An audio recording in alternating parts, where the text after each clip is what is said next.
This is the second kamyas experiment na gagawin natin.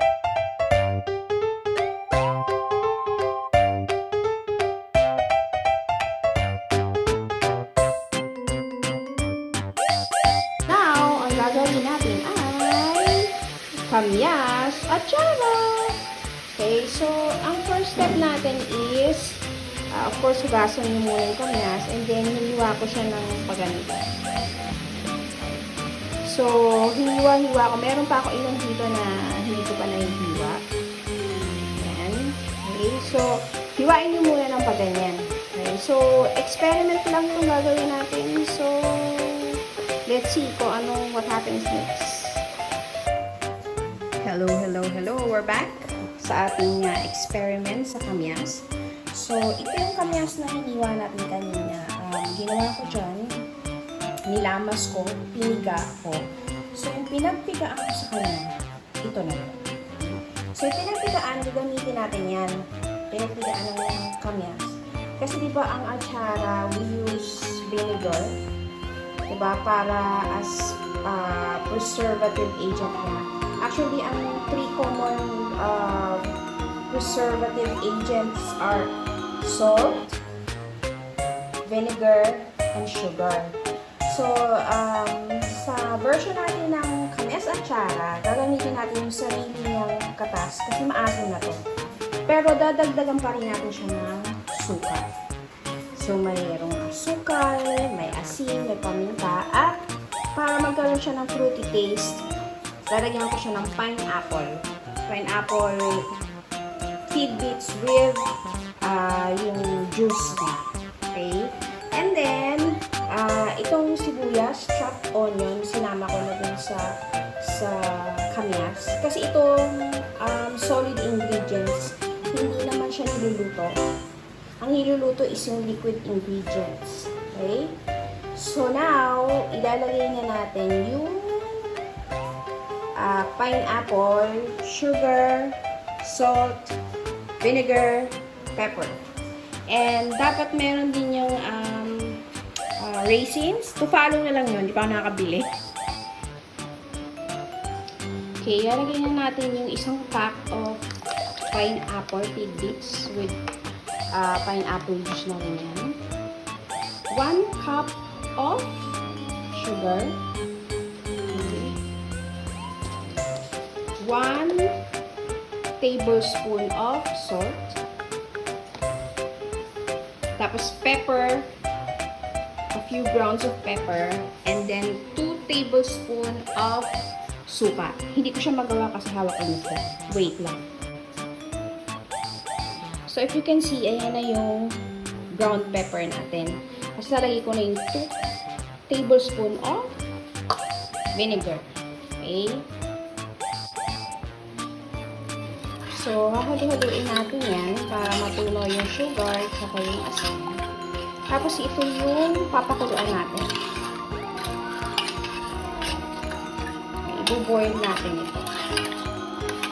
Yung atsara, diba dapat merong carrots? Pwede nyo rin lagyan ng carrots. Kaya lang, kumbaga, right now, ang ginagawa ko kasi experiment eh.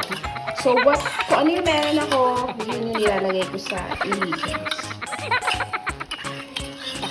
So, wala akong carrots. For sure.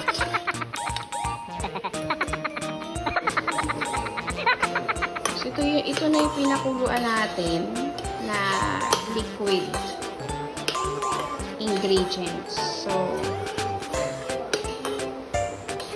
para malaman kung okay na to, amuyin, no? So, pag naamoy mo yung suka, yung hindi masakit sa ilong, okay na yun.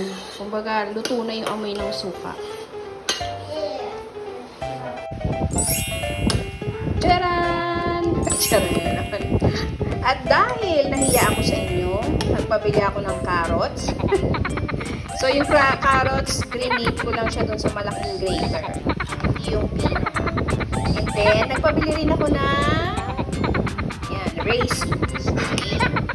So, ayan na yung ating finished product. Natikman ko na siya. Manamis-namis, may konting alat, tsaka hindi siya maasim na maasim. Ano na nagmellow na yung asim ng kamyas. Kasi yung sabaw, niluto na natin together with sugar and salt and everything. Kaya nagmellow, hindi siya masyadong maasim. So, I think this is okay. Ang aking kamyas at tsara. Try nyo! So, lalagay na natin siya sa garapon.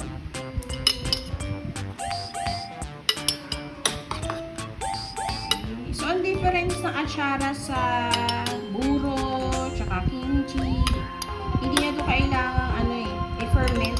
Ito na to. After ito, pwede mo lang ilagay yan sa ref pagkalamig niya. Kasi mainit-init pa. So, ang kanyang preserving agents, yung suka, asin, tsaka asukal.